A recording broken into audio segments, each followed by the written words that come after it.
Live on the Glow and Go show with Zara. Hold on, we're a little bit late starting today because we had a couple of technical problems, but we are here now. Me and technology, not great, but anyway, everything's working. So yes, it's the Glow and oh my god. The Glow and Go show with Zara, and today I've got Rachael Rocco with me today, and the subject line for today was transform your mind, transform your life. And when I looked at Rachel's list and what she does, it is huge. She has done so many courses and does so many things and helps so many people. So we're going to try and get through some of it today. So hello Rachel, welcome to the show. Hello, thank you for having me. You're very welcome, you're very welcome. So tell us a little bit about yourself. Okay, so I'm Rachel, as you've said, and I am the founder of the Soul Alignment. So I work with a lot of different people. However, I tend to work with women mainly on identity coaching. So if you are stuck at a certain place in life and you know where you want to get to, but you don't know how, I am that bridge in between. Okay. I also work with children in mental health and empowerment. And yeah, I do lots of different things. And so how did you start here? What was did you have a job before all of this? I did. What did you used to do and how did you kind of get from that to here? It's always interesting to meet people's stories. I had a lot of jobs. Did you? It's funny, yeah, because when you think about it, each one has probably got me to where I am today. Yeah. When I look back. So originally I was in the travel industry. We were talking about travel. Yes. So I've travelled quite a lot as well, which I never told you before. So I was in the travel industry, started really young, clambered the way up the ladder into management, and that was great. And then I went to university for 7 years. Wow. I studied politics, which is crazy. Wow. Social policy. And then I went on to do postgrad in education, so I went into teaching. That wasn't for me. Well, it was for me. I enjoyed it, but it was a lot of preparation. Then I went into business solutions, and then I went into coaching. So I did my life coaching, subconscious programming, all of the things that come, hypnosis. I did lots of different things in the health and wellbeing zone, and I'm still learning every day. Yeah. I've always got something that I'm doing. I love learning. How come you did a degree in politics then? Because that's so far from what you do now, isn't it? Well, I know, because I don't even watch. I used to have to watch the news all the time. It was social policy, so a lot of it was globalisation, politics, criminology, child protection. I wanted to be a social worker originally, or probation. That was the thing I wanted to do. And then when I got there, I thought, maybe I don't, because I did work alongside social services for 4 years. And although I loved it deeply, it was sad as well. Yeah. And you took a lot of it home. And I thought, maybe this is not for me. Yeah. And then I thought, I'm going to go into teaching. I'm going to teach these children. I'm going to help them. So I went down that route. And then here I am today. But when you look back, I do teach still. I do teach. I do guide and mentor. Yes. I work with children still.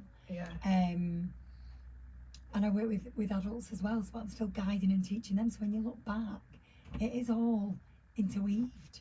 Well, it's the processes you've learned, isn't it? How to do it, so how to teach, how to coach, how to interact. What's changed is the subject that you're doing about. So it's not about politics and having to watch the news, because I don't watch the news, and I agree with you. It must, I often feel for people. I know they love their jobs. I've got a friend that's a mental health coach. A counsellor in the NHS, and so her all day is listening to people's upset, isn't it, and different varying levels, and then you have to go home at the end of the day and switch off from upsetting things you've listened to all day. And I admire that she can do it, because I couldn't do it. You have to protect yourself before going in. Yeah. Protect yourself before going in with the spirituality of it, and coming out as well. Yeah. But yeah, it is hard, and I hold my hat up to those that do, and we need those people. Yes, we do need for them. Sure. Yeah. But I suppose we all fit in somewhere. Yeah. And that wasn't for me. This is for me. Yes. For sure. And you've learned that when you look at because I looked at your Facebook to get like a bio of you, and you've done so many courses, haven't you? That is part of me, my sole purpose. I do human design. So when you look into your human design, you have a profile. And my profile is a 1-3. And number 1 is all about knowledge. So I was always going to be that person. I love knowledge. Knowledge all of the time. So I've always at the moment I'm doing sound bowl practitioner. When that's done, there'll be something else because I love it. I love Yes. to learn. So it was always meant to be that way with me. Yeah. I would have always been that person. Because you've done all sorts of hypnotherapy, NLP. Have you done? EFT, That's it. EFT. I knew there was another one I'd emotion seen. coding. Yeah. Oh my goodness. that belief human design, coding? belief coding, human design. But I love it, and you can pull it all together. Yes. So if I'm working with someone, it's a Rachael Rocco speciality. Yeah. It's not come to me for a hypnosis or come to me for a meditation or quantum healing. It's just intuitive. Yeah. What does this person need? Because is it Jessica somebody that's Yes. belief coding? Because Yeah. that's what she says, isn't she? That she did all these different courses She and did. then she put it all together in her own She kind of did. package and called it belief coding, didn't She she? did. Yeah. And she's my mentor, so I Yeah. still get mentored by her. She's No. amazing. I have watched She's a lot of her very stuff. good. Yes. She's very good. And she goes to get coached and then she coaches me. So Yeah. once a month she is my mentor, which is brilliant because she is immense. Yes. She Yes. is brilliant, and she goes across to America. What was to she? get Was she on The coached. Apprentice? Apprentice, Celebrity Big Brother, Oh wow, she's on that too. and then she goes to America and gets coached over in America and comes back Okay. and drip feeds it to me. So I'm quite lucky. Yeah, that's I'm really quite good. blessed, Yeah. you know, that I found her on my journey because she is giving me everything that she knows. Yeah. So I'm lucky. Yeah, and it is all learning, isn't it? There's always new things that you can add on. And I think if you find the industry, is that the right word, or the arena where you want to work, you're always learning more because you want to pass on more to help more people. And I think if you can, especially if you're working with human beings, the more you can understand about individual human beings. Because we were talking recently, I read the book years ago, it's like your colours. So if you're a red personality, a blue personality, and it's how, like for me and what I do, I need to learn how to speak in different people's languages. So if you said to me, oh, come here and you can get this and there'll be a party with it as well, I'm there. If you said to me, come and look at this and there's a spreadsheet and I've got loads of numbers, I'd be like, yeah, I'm not looking at that. So Yeah. it's learning different people how to speak their language, isn't it? It And is. that's on a simple term, isn't it? And adapting to different people as well. Yeah. But it is. It's bringing your knowledge and seeing what that person needs, because every single person is Needs unique. something different, yeah. You know, and what some people might come with to see me about something, but it's not actually that they need. Yes. It's something other, and you can move and shift. You know, whatever. I just intuitive. That's the Yeah, key. because I did a course and it was all, they were talking about like peeling back the layers like an onion, and it's like, you know, if you said to somebody, like if I put it into my business, why would you like to open a tropic business? And people say, because I want more money. Well, it's never just the more money, is it? Why do you want the more money? And then you break it down, and it could be because they want to put their kid in private school, or it could be because they never want to not be able to pay their bills anymore. It's not just the money. You have to go deeper, and then you find out the true gist. The why. Yeah, the why. Why are you doing this? Why? It's key. I have mine on a board. I call it my North Star. Do you? So above my desk is why I do what I do. Brilliant. Always children, always family, Is always it? my babies, yeah. And Rocco, keeping him alive as well, you know, in thought. So yeah. Tell us a little, if you don't mind, tell us a little bit more about Rocco. So that's what got me on my journey. Okay. So Rocco was my firstborn. I've gone off on a tangent here because I don't know where I was going with that, but Rocco was my firstborn, and sadly I lost him, which is what got me on my journey. Okay. So everything that I do, he is there. So Okay. the books that I've written will have Rocco in it. The talks that I do, I'll have Rocco in it. Keeping his memory alive for me is important. So that Yeah. is part of my why. Keeping his memory alive. They say that people die twice, once when they pass away and once when nobody else talks about them. So hence the books that I write, he will never, you know, he'll be passed on through my family generations. If I talk, he will just always, Yeah. he will always be there with me. I mean, he's with me probably every day as well, Yeah. which he is. So that is another reason of my why. So he got me on my journey.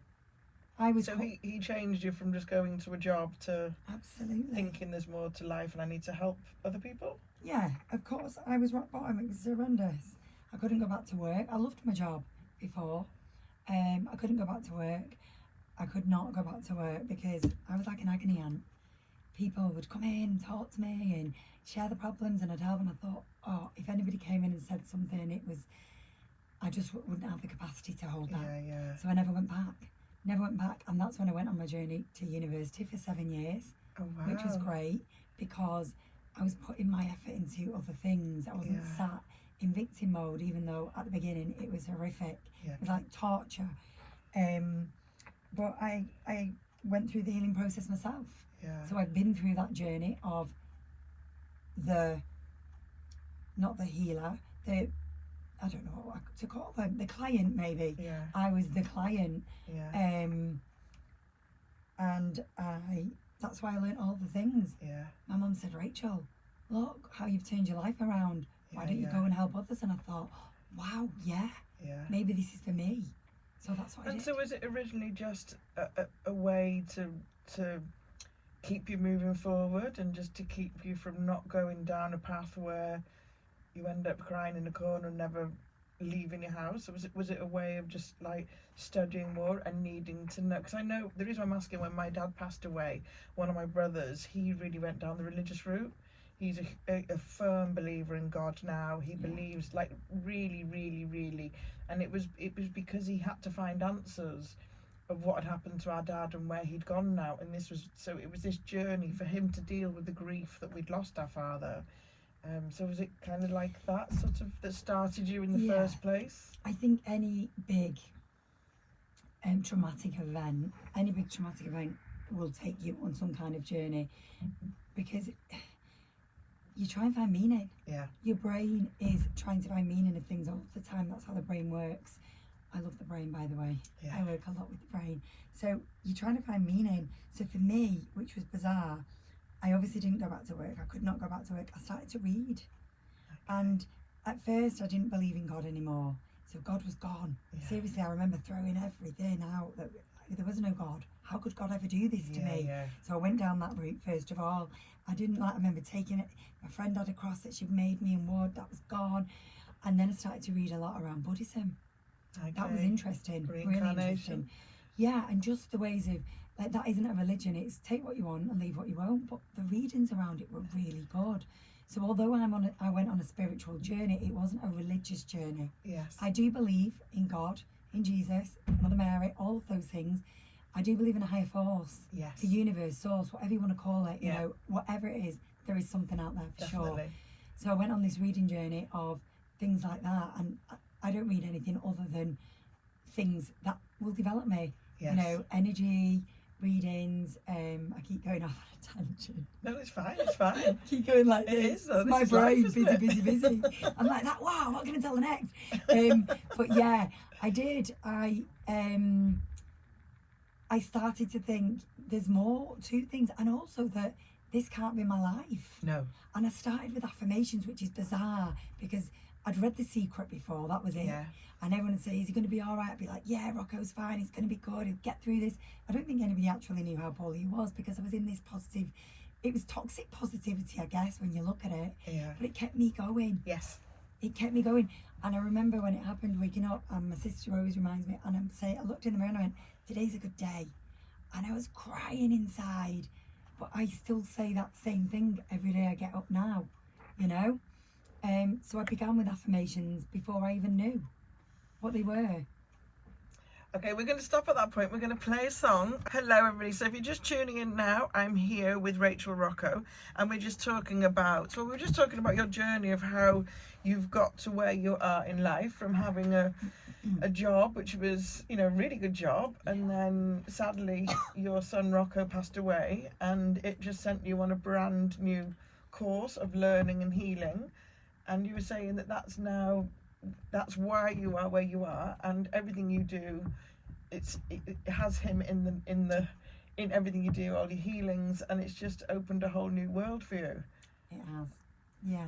And your primary, even though you can work with anybody, you tend to work with women and children. Yeah, I work with women. So I work with women who are ready to shift identities. So, for example, if you are stuck or you're not where you are wanting to be in life, I'm that bridge in between. Everybody can do whatever they choose in life. Everybody. It's not just for me, you, or anybody. But some people don't think that. Yes. They think that, you know, if you haven't got what you want in life, there's a reason behind it, and it's usually conditioning or traumatic event that's occurred that will keep you small. Your subconscious will keep you small. Yes. So when you work, if you know where you want to be and you're not there, I am the bridge. That helps. And usually it's looking at things in the past and rewriting the narrative that's going on. Yeah. Getting you out of that because it's keeping you small, and giving you the tools to expand and hold that next level person. So that's the main thing I do. I do a lot of women's programs. Yeah. A lot of women's programs, a lot of one-to-ones. And a lot of people are successful. Yes. It's not that they're not successful, they have success, but they want this next level. They just struck the plateaued, if you like, and they don't know how to move from this place to this place. So that's where I come in. And people, because when I used to travel lots when I was younger, people go, "Oh, you're so lucky travelling," and I used to think, not really, I just got on a plane, because it was as simple as that. I know, you know, there's a bit of confidence in there, and when you're young, you've got a lot more confidence. But the simplicity was, I bought a plane ticket, I got on a plane, I landed in a country, and then I went and found work, and then that paid for the next plane to the next place. There was no luck involved, and it was a decision. And I mean, obviously that was when I was young, so of course everything's 10 times easier when you're younger. But I see it now and hear women kind of going, "Oh, I'd love to do that. Oh, but that's not for me." And I always say, "But why not?" Limiting belief. Yeah. I spoke to someone the other day, and it was about entrepreneurship, and I know that I will make whatever I choose to do, I can have. I know that. Yeah. And she went, "Oh no, it's not for me. I'm just creative. I hope she's not listening." She won't know it's her anyway. And I went, "What do you mean it's not for you?" So you're cutting yourself off from making money and being successful because you think it's not for you. Yeah. Because somebody's maybe told her in the past it's not for you. She's created a belief that I am not ever going to be making money because I've just not got it in me. Yeah. So she's now created this belief, and she could go through life believing that and pass away like that, never making anything for herself, or she can do something about it. Yeah. If she wants to make money, she wants to be successful, then she needs to step into her power. Yeah. And that comes by working on the beliefs that you have, rewriting them, expanding your capacity to hold this next level and moving into it.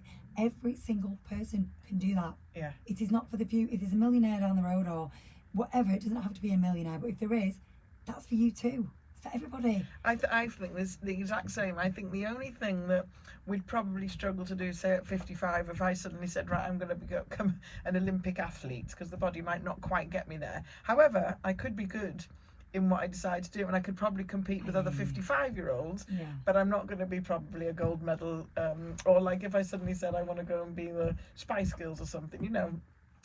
But I could probably do some sort of singing, and I could get myself into a girl band. But I think other things, I just think that we can learn and we can attempt and we can get to our own levels. And then there are some things that it is not natural for you or you don't feel you're very good at, and then that's when you kind of go, okay, like for me, I don't know how to make a spreadsheet. I probably could learn. I've got no interest in learning. So then I ask somebody else who can make a spreadsheet, can you make a spreadsheet for me? So there's some things that you can kind of like almost outsource, but I hear it all the time going, oh, I'd love to do that, oh, but it's not for me.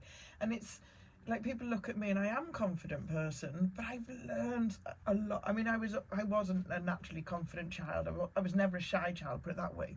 But all the things I can do now is because I put myself forward to do them. And if you could have seen inside of my head and my heart and everything when I was absolutely shaking like a leaf before I went to do something, but because I'd said I wanted to do it, and when the reality hit, it was so frightening, but now I've committed to it, so now I'm going to learn how to do it, I'm going to get out there. So you can do it, and it is that whole thing, isn't it, putting yourself out of your comfort zone, and it's learning. And having somebody like you to come along and go, okay, I understand you're in this place now, but let's make these steps to get to here. Yeah, sure. It's taking that leap of faith, of course. The subconscious is here to keep us small. Yes. So every time we go to step out of our comfort zone, it will pull us back. Yes. That is what it's doing. It's doing its job. But if for us, it is stepping out, but people can't always step out if they've got something underneath that is holding them back. Yeah. So sometimes you have to go back and rewire the programming that's already there. So sometimes it's not mindset, sometimes it's not willpower, sometimes people literally cannot take that step because they've got these beliefs they've got an emotional charges in the body. So when you rewrite those charges and you get rid of those things, like confidence, for example, you know, maybe you've been told that you're ugly, or you're this, or you're that, or the other. You have those beliefs. When you go back into the times where these beliefs were formed, rewrite those beliefs, and then expand the capacity to hold that next level. You move into it. You're not triggered. You're not having those same thoughts and feelings. So you move through life a lot easier. But just going back to what you said about stepping into that identity, that is important too. Yeah. So that comes first, results come second, always. Yeah. You know, I'm going to go and speak on stage soon. I don't actually feel nervous, and I have worked on doing lives and things like that. I could never go live at one point. Look at me now. Yeah. Do you know what I mean? I've worked on it. I've gone back to the subconscious programming. Why was I scared? A lot of that is, and this is another story, you know, it's old stuff. It's in our DNA from back in the tribe. I won't go into that, and not right now because it's quite a story to tell, but it's within our DNA. But I've worked on this. Do I feel frightened now? No, I actually don't. No. Will I on the day? Probably I don't a know, little but bit. I will never grow. No. I will never touch the many people that I want to touch. I won't create as many transformations if I don't take that leap of faith and say, do you know what, Rachel? So what if you get it wrong? Yeah. Do I stay small, and do I allow my subconscious to keep me small and stay in this slow lane?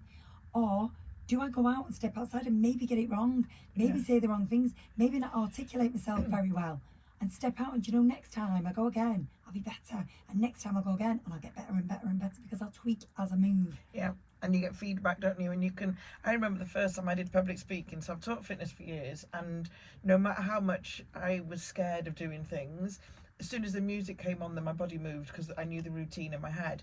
And I can remember doing my first ever public speaking, and it was at a festival, and it was how to look younger naturally. And I've got all these people looking at me. There's about 20 people in this room, and this front row of ladies, they were just staring at me, and I'd got on my laptop like little prompts to keep me on track. Anyway, because they were staring at me, my brain was going, oh my gosh, they're hating me. So I was speeding up in my talk, because I was so nervous, and I wasn't getting, the music wasn't playing, and the release of the endorphins wasn't happening that I normally get with my exercise. So in my head, I was convinced that they hated me. So I went faster. I think I'd done my 45-minute slot in 20 minutes. And then I kind of got to the end and went, okay, anybody got any questions? By this point, I'm thinking they're about to run out the room. And these people that were staring at me all came forward and had loads of questions. They'd really enjoyed what I was talking about. And they were really, really concentrating. Hence, they're staring at me with no emotion on their face. And so after that, I was like, and to this day, whenever I'm doing any speaking, I remember that. I remember that just because they're not smiling or whatever doesn't necessarily mean they hate you. But I was absolutely inside, I was shaking like a leaf. Yeah, you will do. And also it's that incessant chatter in your head. Yeah. Getting the better of you. Yeah. Which it does from time to time, and it's shutting that down. Because of the work that I do, hopefully I won't get that incessant chatter, because I know how to say, hey, not right now, thank you very much. If you want to pop up tomorrow at some point, please feel free to do so, but not when I'm going on stage. And I do breath work, so I will be using the tools that I've got before I get on that stage. I know, breathing in through the nose, just to regulate my nervous system, and know that I can do this. Yeah. Because if I start to get into a tiz, because when you start to do that, this front part of the brain locks off.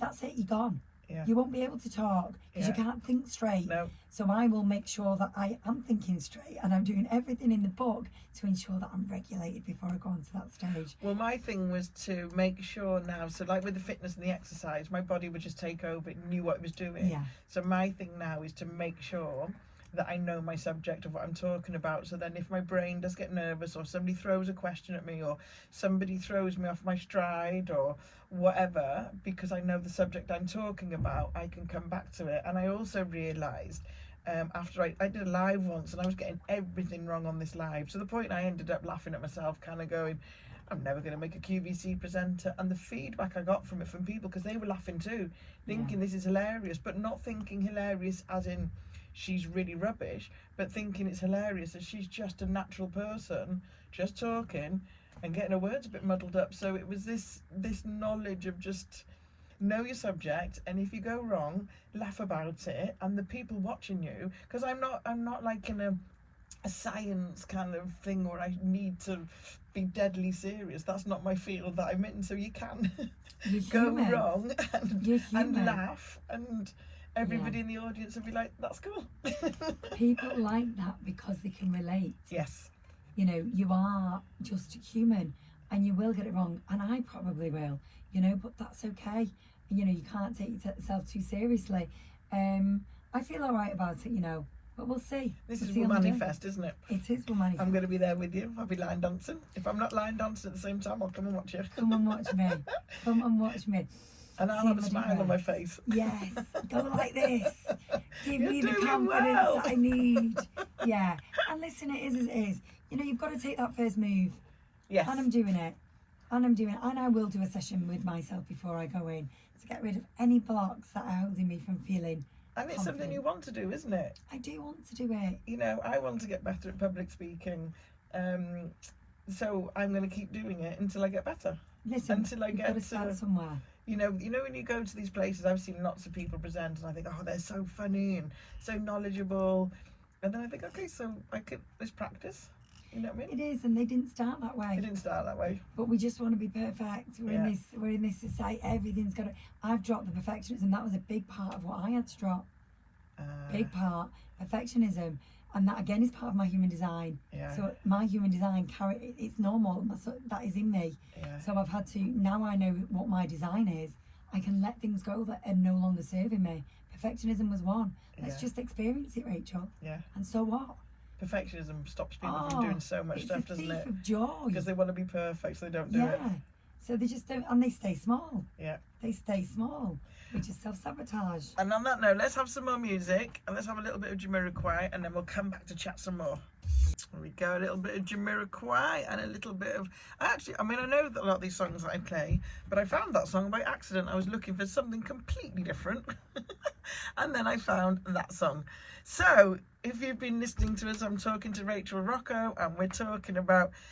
Basically, the titles in the nutshell is to transform your mind and you can transform your life. And in a nutshell, what we were just talking about was that there's nothing that you can't do in life. You just sometimes need some help, either to plan to get where you want to get to, or to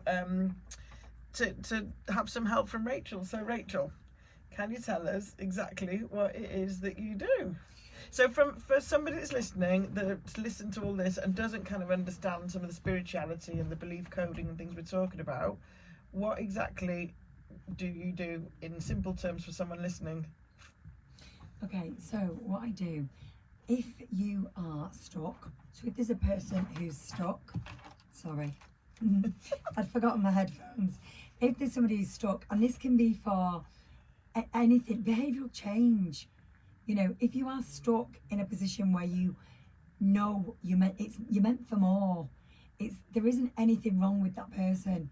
It's just they're probably holding on to something that they don't have to. I'm a trauma-informed coach, so I work with things, conditioning, experiences, things that are going on within. Okay. Okay, so I'm trying to do this in layman's terms, and that's how I should talk, which I don't all of the time. So I work with subconscious programming. It's like an identity shift. So if you're here, let me give you an example, and you are, I don't know why I use money when I give an example, but let's say you're stuck.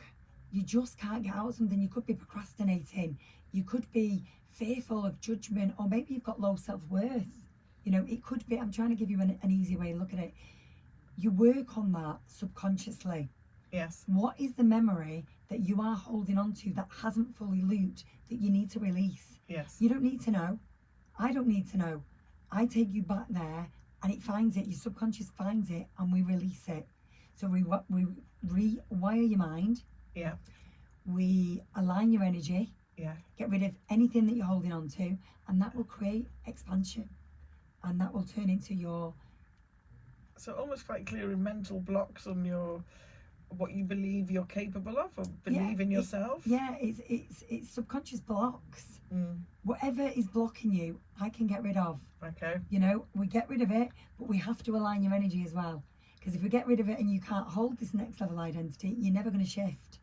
Okay. So it's nervous system regulation. You have to feel safe in yourself. Yes. Then you can get to this part. So it starts initially, people will come to see me and they'll go, Rachel, I'm here, but I'm not happy.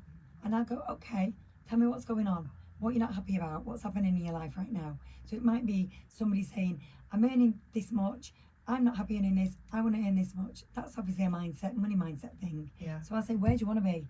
Tell me what your future you would look like. Yeah. So it's about bridging the gap between who they are, Yeah. the current reality, and the desired reality. Yeah. Who is this person? Yeah. So when we tap into that future self of what they are, we can see where we want to go. Yes. And if I'm not the one to help that person get from there to there, which, you know, it has to be aligned work for me. Yeah. It has to feel right. Yeah. I don't just work with everybody. If it feels aligned and I know I can get you from this person to this person, then I will offer you a solution. Brilliant. And if it's not, then I can guide you to someone who is suitable. And that's So how if we somebody work. wants to work with you, somebody needs some help, and they're listening to this now and kind of going, I am so relating with this. There's this thing that I really want to do and I feel stuck. I don't know how to get there, or I feel like I just can't do it. What do they do? Do they come to you for a course? Do they come to you for a one-to-one, or is it different per person? You've just activated something in there then. It is a loop. So when you said if they're sat there feeling this, maybe they're looping. They're just looping in the same pattern and they just can't get out of that pattern. Yeah. That'll be the subconscious, keeping them small. So yeah, if they wanted to do that, they could have a discovery call with me, send me a direct message on my Facebook. I do have a booking system, but you don't have to do all that. Just have a chat. Yeah. You know, it's just like, can we help? We'll have a look. They can go away, and if it works, it works. And if it doesn't feel aligned, then they don't have to. There's no pressure. There's no charge. It's just what we do. So that is the field of my working with identity with women and with children. I am going into schools, but I also work privately as well. So with the children, that is a package that comes in a 6-week structure of identity. My main thing is identity. Yes. I am an identity alchemist. So that looks at confidence. It makes that child feel empowered. Yeah. Gives them confidence, gives them a belief in themselves, teaches them about boundaries and choices and self-respect, and just makes them feel hot. And then, do you know what? When you look at the results, they are amazing, honestly, and that is why I do the work. Well, because surely, in an ideal world, if children were worked on at a child's age, when they get to adulthood, they wouldn't have all of these hang-ups and things and beliefs that we've created. You know, I was talking to a friend once, and he's actually done really well for himself, but he was dyslexic in school, and when we were in school, he didn't know what dyslexic was. And so what he used to do is, because he couldn't do the work, he'd play up in class and get thrown out. So he was always known as this class clown, and he was never going to amount to anything, and blah blah blah. Now luckily he's managed to do it on his own, on his own, to get to having a really successful business and everything. But he was led to believe for his whole of his childhood that he was no good and he wouldn't amount to anything. And what it was he was dyslexic. So when the teachers were writing and stuff, his brain wasn't functioning. So, but you know, if you're told as a child that, you are going to go into adulthood with these beliefs that. Sure. Whereas if you can get to the children first and kind of go, you're amazing, you can do anything you want, Yes. then when they do hit adulthood, as we know, when we hit adulthood and you have partners and houses and kids and all these different responsibilities, it's much harder to then kind of go, oh, I'm just going to go and do this, if you've got a complete belief that you'll never succeed. It'd be nice to know if he's had any help. I'll ask him next time I Please see him. do, because if he hasn't, maybe he's just resilient. You know, resilience, I believe, it comes with trauma or Yes. experiences, or Yeah. capacity grows. But it'd be nice to know if he has been through healing. But like you've just said, you know, children will come to me and they don't feel good and they don't feel confident and they do feel stupid. You know, my child is neurodiverse. She struggles she's very clever, but she struggles because people think that she's not behaving. But sometimes she doesn't understand the concept. Yes.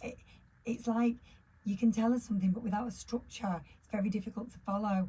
So she will be told that maybe you're not good, or someone Or said you're you're naughty. irritating. I was like, gosh. are you joking? And I'm a trauma-informed coach, so I'm like, oh my goodness me, somebody said that, someone's traumatizing my child. You know, I wouldn't ever go in guns blazing ever, because it wouldn't get me anywhere. But for me, I can say, well, no, you're not. They're not trained maybe to recognise that, but this is how you are, and there's nothing wrong with you. I mean, sometimes when I'm in the shop, it's like, whoa, my head's going to blow off, because she's asked me 100 things in like a short period of time. I'm trying to remember what I need, so I can get it why people find it really difficult. But getting to these people and letting them know that they are unique, and they are amazing, and showing them, you know, one of the things that we do with them is, you know, tell me 3 words that you think about yourself. So it's trying to find out what they think about themselves and changing that around. I can work with children subconsciously, but this is more mindset based, whereas my other work is not mindset at all. I go into the subconscious. I can do mindset with children, but this is but seeing the difference. I worked with a boy who had OCD. Seriously, he was so unhappy, and his mum said, I knew the work was good, Rachel, but I didn't know it was this good. His whole life has changed because he's got coping mechanisms. So I give coping mechanisms for this person and say, you're not your behaviour, that's communication. And the behaviour of the OCD is usually down to something like anxiety. You know, so let's not mask it anymore. Let's sit with the feeling of anxiety. You're not your anxiety either. That's just part of, that's just, you know, an emotion moving through your body. It's the energy. So let's sit with that energy and ask, what's up? What are you trying to show me? So I'm giving children skills that I learned when I was 40. Do you know what I mean? So imagine where they're going to be when they're 40. Imagine what they're going to pass on to their kids when it taps in. I'm giving them the seeds that will grow this big oak tree. So I am coming in at different angles. I do mainly work with women, one-to-one, bespokely. I do group coaching packages. I've got 2 coming out in September. But children, they are my thing. Because my kids struggle in school, and they are a future generation. They are, and if we can get to them early, definitely. That's like what I mean, you say, this is where it starts. 0 to 7, the beliefs are formed. One of my friends has always said, oh, I don't know why people say, oh, it's all right with children, they're resilient and it's water off a duck's back and blah, blah, blah. Well, if that was true, then we would have no adults that had any issues, would we? If every single child went through their childhood with no hang-ups whatsoever, then we'd have no adults with hang-ups. We wouldn't. It's like drugs. You know, lots of people who maybe do that are numbing out from experiences in the past. Whereas if they face the experience, which there's a cliche, isn't it? Which I really hate saying this because it makes me really cringe. You have to feel it to heal it. So you do have to feel it to heal it. So if something's gone on in that past, you have to visit it. If you're stuffing it down and you're suppressing it, you are pushing it in here. What you're doing is you're pushing it down. It creates dis-ease in the body. So as hard as it may be, going back to that memory and rewriting that memory into a better memory then does not play out in the future. You don't need to do all of those things. You don't need to numb out and forget the things. People think they're just drinking to have a good time, or they're just taking drugs. It's usually a numbing out of something that's gone on in the past that they don't want to think about. I agree. So if anybody wants to work, if anybody listening in now wants to work with you, how do they get in touch with you? They can come and find me on Facebook. That's probably the easiest because I'm active on there quite a lot. And it's Rachael Rocco. Rachel Rocco. Rachel with an E. AEL, RACHAEL. Rocco is ROCCO. Rachel Rocco on Facebook. That's probably the easiest way. I do have a website as well. It is under revamp. It's been under revamp since January. Somebody's doing it for me, but they keep going AWOL. There's nothing wrong with it. It's on there, but it's not. You know, when you grow, I shift identities all of the time. All of the time. And I look and I think, that is not me anymore. I don't want wafty sage sticks on my website anymore. I want a bold leadership style. So I'm going through a new revamp, but you get the gist of what I do. I also have on there... And what's your website address? www.soulalignment.co.uk. But what is on there is every modality that I do. That's cringy. I don't want that on there. I want packages. So you'll go on there and go, whoa, holy macaroni, she's learned so much. But it doesn't tell you what you're going to get from me. What is the point in a website that goes, yes, I do NLP, which people don't know what it is. Yeah. Yes, I do EFT, I do hypnosis, I do human design, I do Reiki, I do this. And they go, oh, wow, too much, I don't know what to do. Yeah. So I am just going to go, this is, you know, do you want this? So I'm going to make it more user-friendly. Yeah, because I look and I just go, ooh.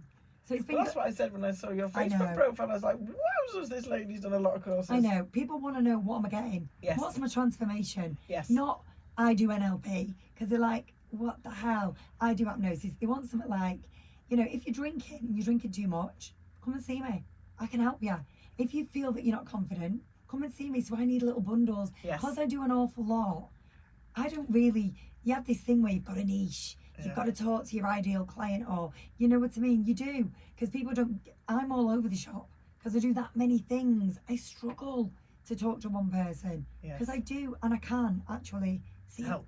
I can. So yours basically is on an individual personality, isn't it? So somebody comes to you with whatever's going on with them, they talk to you, and then you can recommend, okay, this is what we need to do together, and this is where we'll start, this is where we're going to get to, and this is how we're going to do it. And so really, if anybody's listening now, they just need to reach out to you, Rachael Rocco, on Facebook, send you a message, and then that will start a conversation between you.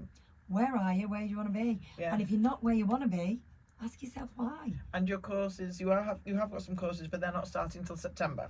Yeah, I have. I do research with a neuroscientist, so I've been doing things around anxiety. So I will have another one of those coming up, and that is really good. And it's really, because it's for research. It's going to be written up in a medical journal. We're hoping to change just how history is. Instead of giving tablets out all of the time, using it as sticking plaster, when you go down, the anxiety is something within. So I've done a lot of those. I've done a lot. I'm going to do one final swoop of that for the simple reason about 120 people reached out and I couldn't see them all. Wow. So there is still that many people. I'd say about 70 people still wanting to be. So I'm thinking, do you know what?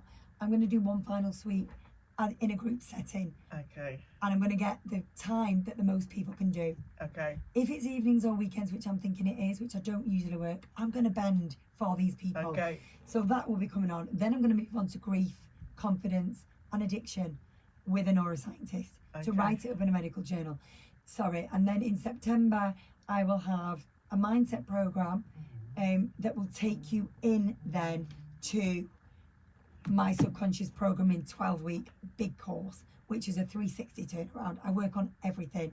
There's 7 pillars to it, and that's called the inner expansion. So we go subconsciously deep in 7 areas of your life. And you've also got a charity run? Did you say run? I do. I'm running for, obviously I work with children with, I'm a mental health empowerment mentor, so I'm doing a run for girls out loud in Manchester in a couple of weeks. I've not done the running, I've not got the sponsors in, I have been really naughty, but these are, I have 3, I'm on my day 3 of running, but I feel good. This is for a charity that they help young girls who are in various areas work with somebody. I wanted to do this, it's called a big sister, so I wanted to work alongside one of these ladies for 12 months, and it gives them inspiration and it gives them, wow, look at this girl, I can do this too. Yes. I couldn't because it was in Warrington and Liverpool. I have small children, so my next best thing was doing this race, getting the 750. That will pay for half of a big sister for next year. Brilliant. Then that lady, these children can work alongside somebody and hopefully be inspired for them to take a different step in life. And so I'm assuming you want sponsors for that. Is that on your Facebook? Yeah, there'll be something on my Facebook. I'm going to be posting every day. I need £750, but I've got 200. I don't know where that's come from. So You I'm can really do chuffed. it. I will do it. I will. And how long's the run? How far? Oh, don't talk about it. It's 10k. 10k. You'll Never do ran that. 10k in my life. I've done a 10k. You can do it. By hook or by crook, I will do that. Well, Rachael, it's been amazing having you in on the show. Thank you so much for coming in. And anybody that's listening, I always put my videos on YouTube after, so you can find all your details on there. Oh God, look at me. It's been so lovely to have you in. I don't think anybody looks glamorous in the Oh, headphones. these are terrible. beautiful length in the hair. If you haven't seen us yet, she looks like... Don't bother. what's Just the listen. What's the Luke Skywalker lady called with the buns on her Oh, head? do I look like her? Princess Leia. Oh, that's okay. And I'll loads of people take that. fancied her. Really? Yeah. Okay, let me know if you're tuning in. Do I look like Princess Leia? I don't think I do. I think I look like a bald boy. Right, I'm going to put a song on and say goodbye. And Rachel's chosen this song by Beyonce, and I'll be back soon to promote businesses and have a chat with you all.